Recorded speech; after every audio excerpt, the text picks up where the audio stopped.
Hello and welcome to another session of The Change Exchange, where today my guest is Maya Fisher-French. She's just written a book called Maya on Money. Yes, Maya on Money, Implement Your Money Change. And you have a very active website and you write for City Press on financial matters. That's correct, yes. So good to have you. Thank you. I think this is a really important conversation to have. But when did you know you wanted to go into finance? Because your other major at university was still English. You know, I feel so sorry for 18-year-olds today. I mean, you leave school and now suddenly you need to know what you're going to do with the rest of your life. So actually what happened, I was going to do law. I was going to be a lawyer.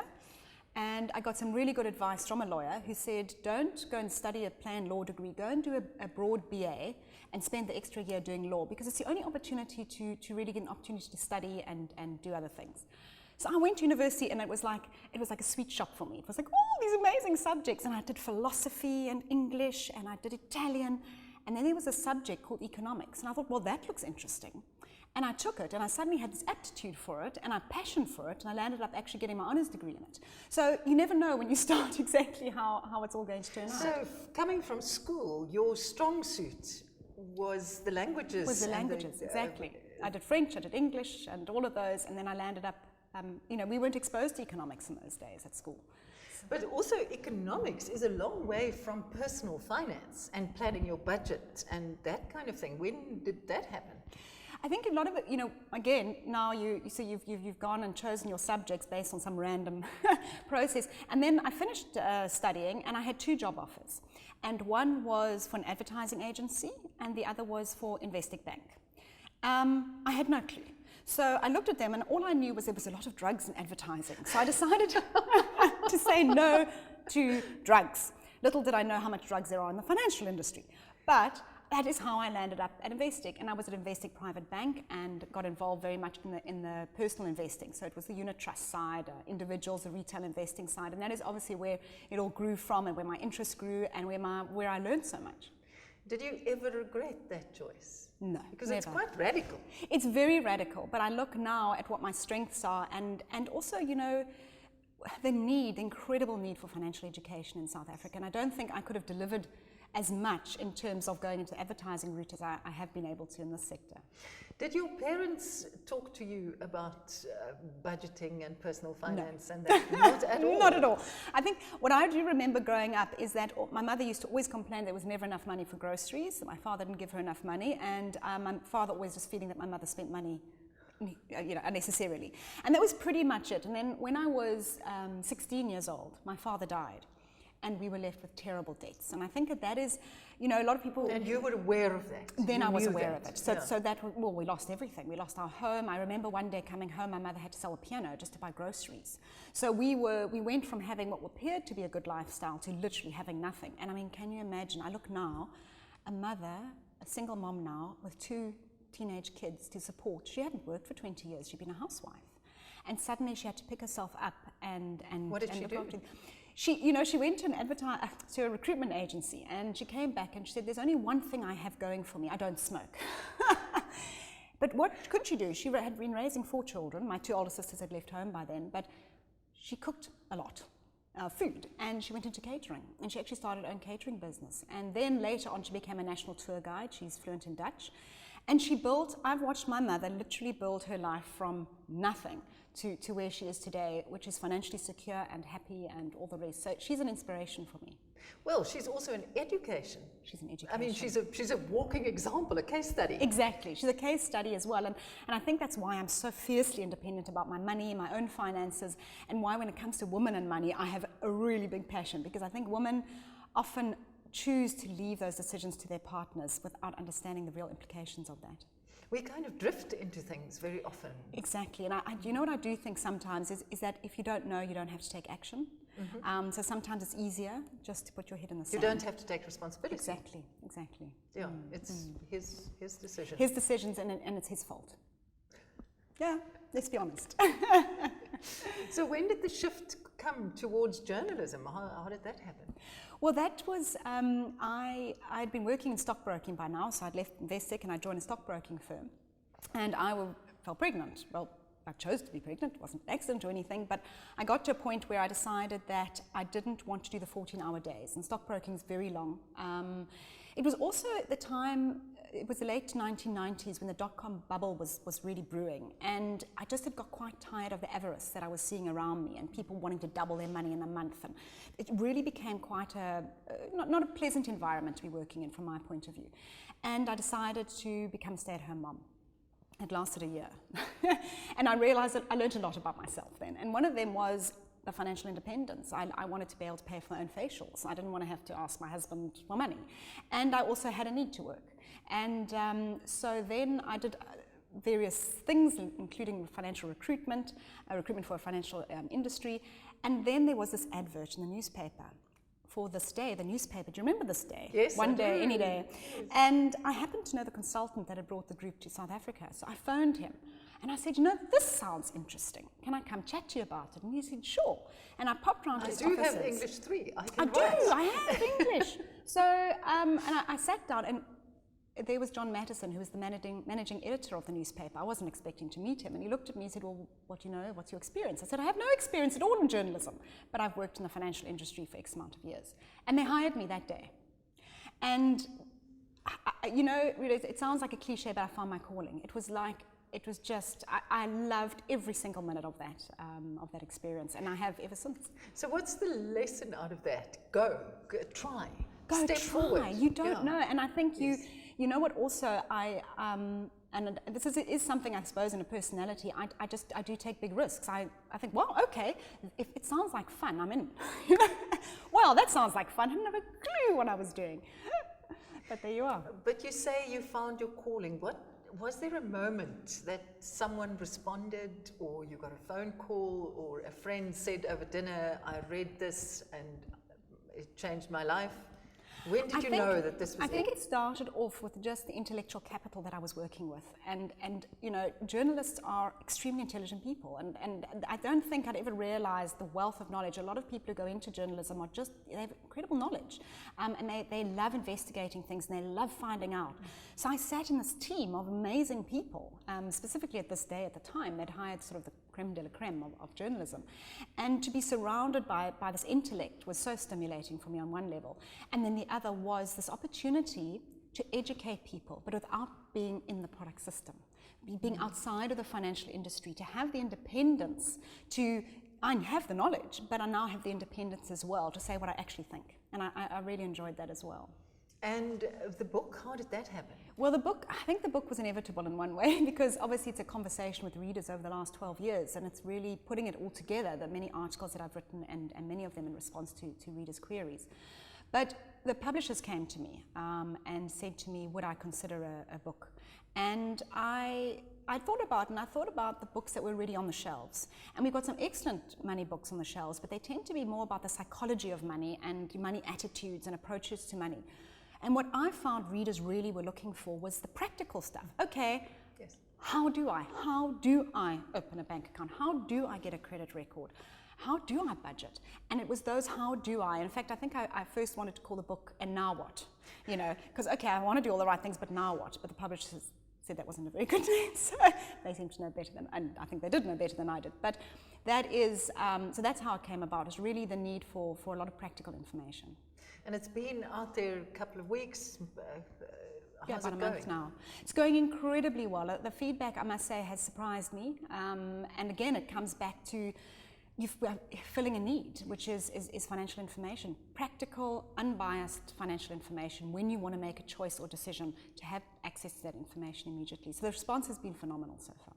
Why do you think people find it so difficult to talk about money? Because we do. It's not something, sex and money and politics you're not supposed to talk about. I think money is such a fear-based thing. We fear not having money.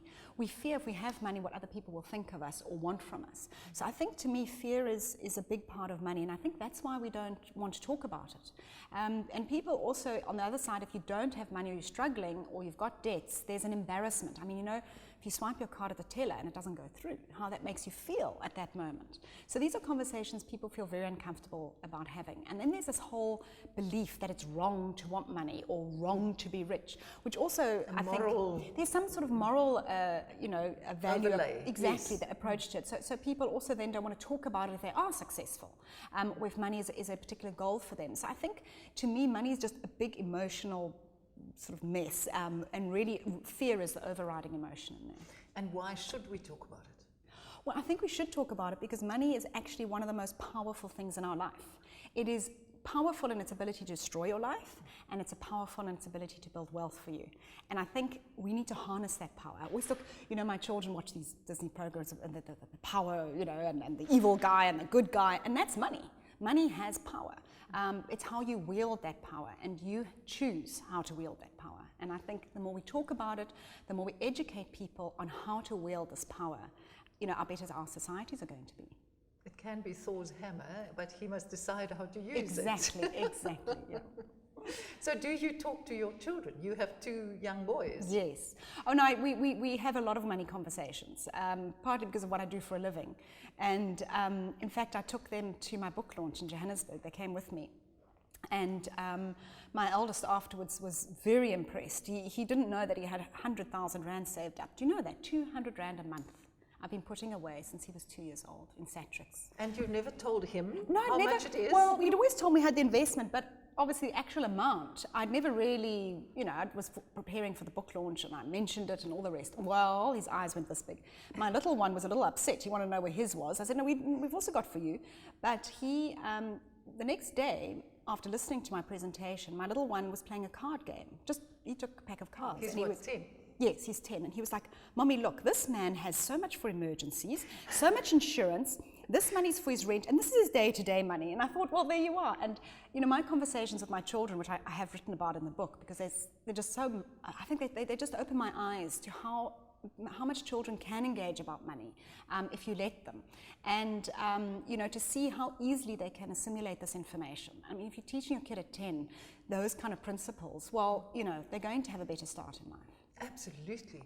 And when that happened with your mother, when she was in such dire straits, did she talk to you and your sister? She did speak to us about money, but it was more, again, out of the fear-based stuff. Yes. So it wasn't really, it wasn't positive. It wasn't a positive conversation. There was a lot of anger. There was a lot of resentment. So I would say it wasn't necessarily positive, but obviously we knew that there was absolutely no money. And it also, what's interesting to me is I look now at my money attitudes and my money issues, and I still have that fear of not having money, despite, doing the right things and all of that, because you just think overnight things can change, because that's what the message I got, that things change. And, I think with children, what's so important is to educate them with money, but not to put fear in them. And I've made that mistake. With my own children, where it's like, oh, I can't afford this and I can't afford that. And you're suddenly realizing that you're making them nervous and scared about money. And that's the one emotion we really don't want to be putting into our children. So I think those money conversations need to be positive. And if you are struggling financially, that doesn't necessarily need to be translated directly to your children. It can be about, we need to focus on this at the moment. We need to be, just cutting back there or whatever, because we want something better tomorrow. I think we have to be very, very careful about passing on those fears to our children. And do you think that you have managed to do that with your kids, or do you no. think? Not successfully enough. And I was telling you the story we had. I hope I am, but I certainly have made a lot of mistakes. And when we were moving from Johannesburg down to Cape Town, my husband was in between jobs, so things were a bit tight, and obviously there's the cost of moving and all those things. So I had cut back on the extramurals at school, and we were selling our house and all of these things. And my little one, who was 6 at the time, one day burst into tears. He says, Mommy, are we poor? Are we going to have to live out of a car? So I said to him, what are you talking about? And he said to me, but Mommy, you say there's no money, and we're selling our house, and we're climbing in the car to drive down to Cape Town. This is it. And I suddenly realized how important, how careful you have to be. Now, I do think that not in a million years could I have thought that that's how he would read it, but still, that was a huge reflection for me on how careful one has to be about talking about one's finances negatively. And at that, what I did is I actually sat down with him and I showed him, he literally wanted to see the bank statements and everything. And I was able to explain to him where everything was, where that we had insurance policies, that we had retirement policies, that we had emergency funds. And that, what also I realized was I was very fortunate to have those in place, so that when my child asked, I could make him feel safe. And I think that that's one message I would want to get out to parents, is if your finances are in order, you make your children feel safe, and that's important. And it's a real safety. I'm thinking of friends of ours who, through circumstances quite late in their lives, lost almost everything. And they protected their children against all odds. They called up all the investments to keep the kids at the private schools that they were at, etc., so that they shouldn't be touched. How do you feel about that? You know, I think if they were doing that at their own expense, because then that's a problem. So it all depends, because now if you've wiped out your future to just protect your child today, what legacy are you leaving your children for the future? Because they now, I imagine, will be dependent on their children. They will have nothing. And only then will the children realize what actually happened. And I think one must also be prepared as a family to deal with issues and to take challenges together as a family. And you can sit down and you can say, we have a financial difficulty, we're still together, there's still food on the table, we can celebrate that. But we're going to have to look at what makes sense for us. And if the private school doesn't make sense for us, we need to look at other options. I do think the biggest gift, and I look at my mom, and the biggest gift she's given me is she's not dependent on me.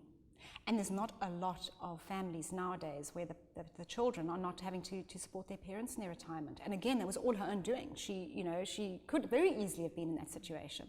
But I don't have that financial pressure of supporting elderly parents. So one has to sometimes look at what gift are you giving to your children if you're not preparing for the future? You know, is it a bit of a Trojan horse? What is the best thing about doing your job as a journalist, about your writing in the City Press and your writing on your website? You know, I think there's two sides to journalism that I just love. One is that I get to meet amazing people and interview incredible people, and I enjoy their stories, and I really is a highlight of my job. And the other side is the educational side. You know, when I get an email from a reader to saying, you actually have changed my life, or I'm doing something differently because of an article you wrote. I know it sounds like, but you know, it's kind of, that's why we're here, isn't it? To make difference. And that feeds me. That feeds my value system, or feeds me. Doesn't sound as if you're the kind of person who makes 10-year plans, but is there a vision board? I'm the worst. I was asked the other day this, actually, somebody said to me, so now what? And I said, you have no idea. I have never in my life woken up with any grand plan.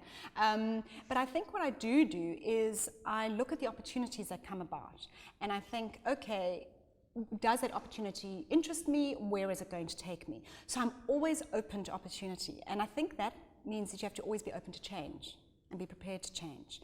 So I think sometimes those 10-year plans actually are the opposite of that. They're not celebrating change. They're not allowing you to change if something comes along. So that is how I work. So yes, opportunities come, I weigh them up. Is this what I want to do? Is this taking me along the path that I wish to be on?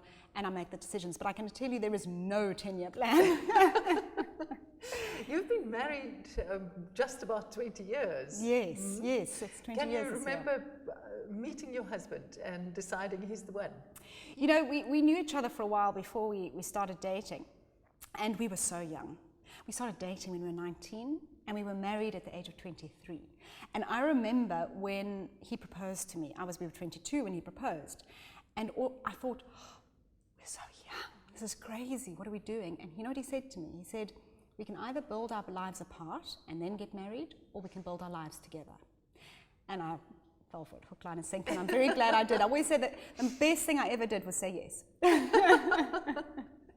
How do you think has marriage, it's so difficult to say that after 20 years because it's more than half one's life almost, but how did it change you? You know, if I look at what I get out of my marriage, perhaps, and it's that partnership, it's sharing something with somebody. And I mean, I have now more memories with my husband than I have without him. And you know, if I go away somewhere and he's not with me, I don't have someone to share that moment with. And especially when the children come along, you've got somebody to share those moments, those joys, the opposite of joy, those moments of absolutely I'm pulling my hair out. And I think it's for me, it's the sharing. the ability to share with your life with someone. And I think that is that's really important. Again, I probably wasn't an adult long enough to say was there a massive change, but I think for me, marriage it's the sharing. And how does one keep it together? How do you keep enjoying the other person so that it's not just a habit? Yeah, I think I think there's many aspects to it. I always look and I think, what is it that's kept us together? Because we're actually happily married. We're not just married because we have a certificate. And I look and I think, what is it that's made this work? And we both respect each other deeply, and not just superficially. We have an incredibly deep respect for what each other does, for our value systems, for who we are as people. And I think any sound relationship begins and ends on respect. If you can't respect your partner, or your partner doesn't respect you, it will not be a happy marriage. And the other thing we do is we have date night every week. Since my son was 6 weeks old, my eldest, we have date night every single week. It is a complete and utter non-negotiable. And I must tell you, there are weeks where I feel like I can breathe just because of that one evening with him. I feel like we can just, because when you're raising children, you're both working, it's just this chaos. And then to have that moment, that's just this little bubble that you can just touch base again, catch up on the week, it's very important. And what you're saying there is also you have to focus on it. It doesn't somewhere happen. No, marriage doesn't just happen. Yeah. You do, and I think, we'll get to a point where we realize we've been drifting, and we'll focus again on it. We'll say, hold on a second, we're letting us drift. We need to pull ourselves together, and we need to come together again. And again, that comes back to the fact we actually like each other. We actually do. We enjoy each other's company. We want to be together, so we must make it work. And the kids, how did they change you, do you think? Children change you radically. You know what children do? They teach you so much. They first of all teach you that they are individuals. And parents, I think, have some notion when they give birth to this little child that they have anything to do with anything.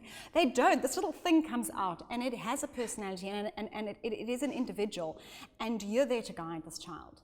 And to watch this personality evolve and to see the world through a child's eyes. You go on a hike now with your little 5-year-old, and suddenly you see the small flowers and the little bugs, and a child's perception of the world is amazing. And I think the other thing that it really did as well is it challenged my belief systems, but in order, I don't believe in saying to my children because I say so. I have to have a good reason. So I had to once analyze, why did I think manners were important? Because I couldn't just say because. I had to think, what is it? Why are manners? Why do we have this ritual of greeting people? Why do we have these things? How does it affect society? So I go into these very deep philosophical discussions within my own head to prepare myself to explain this to my children. And I find that also a wonderful journey. It must be, because when I did maths too, my lecturer once, I had to do an oral exam, and he said to me, explain whatever it was, matrices, to a grade 10 class. And he said, because you can't explain something unless you understand it. Exactly. Now, to understand your own values to such an extent that you can explain it to a small child, that is... Yes. Wil gedoen wees. Yeah. You've just recently made quite a big move from Johannesburg to Cape Town, as you were saying. Yes. How do children experience change as opposed to adults? In the first place, it's your decision, not theirs.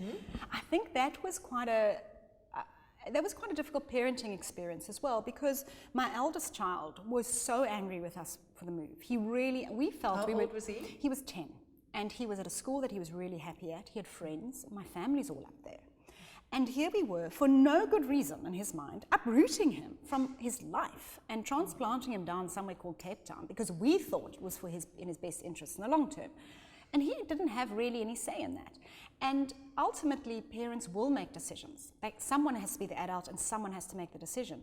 And that was also to say, well, okay, we are the adults. We have decided this is the best move for us as a family, but I understand how you feel.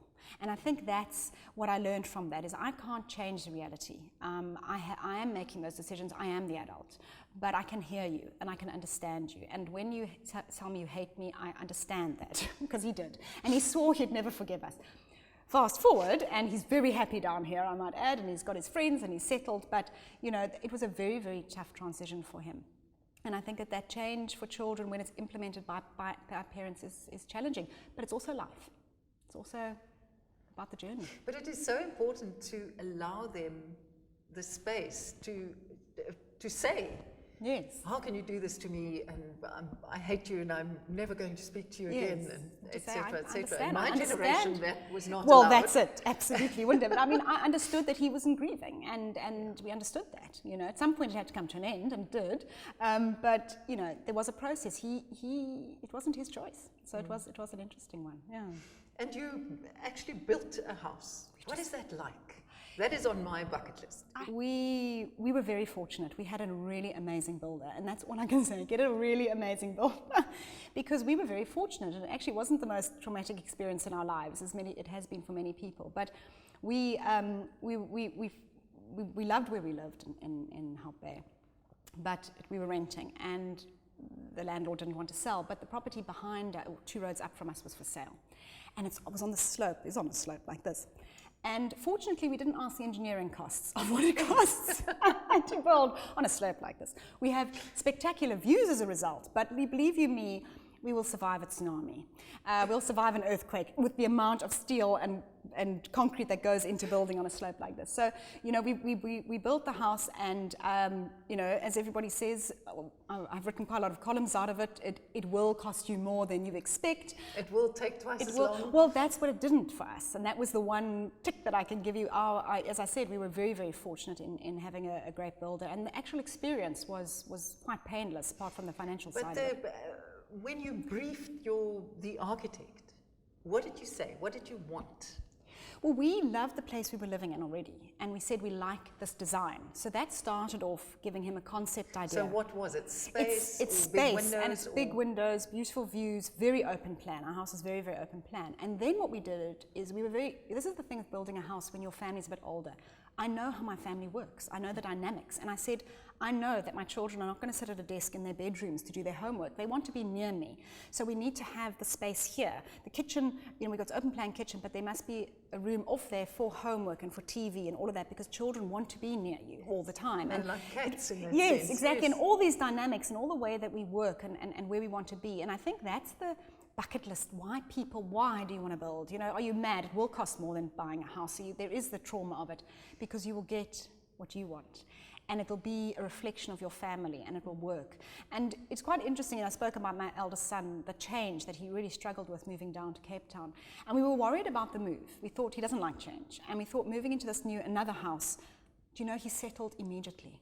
And I think it was because it was designed around him and us as a family, and I think that is the pull of a house. But I got very good advice. If you ever want to build a house, the best advice I got was, don't land up hating your home. And what happens is, I think you go through the process and the window's in the wrong place, or the builder does this, and you start to build up this anger and resentment. And eventually when you move in, you just notice all the mistakes. You accept things that you actually shouldn't accept. No, I think you should. I think it's the opposite. I think at the end of the day, you've got to say, you know what? No one else knew that window should have been 1 centimeter that way. I accept it, because otherwise it bugs you. You sit there every day. Oh, that window's driving me mad. I wish I'd put it here. I wish I'd put it there. Just the house you have, the house that you'll come out will be the house you should have. Well, I hope you're so very happy. Thank you. And I hope that whatever doors open, physically and metaphorically, you step through. Thank you. Good luck. Till next time, goodbye.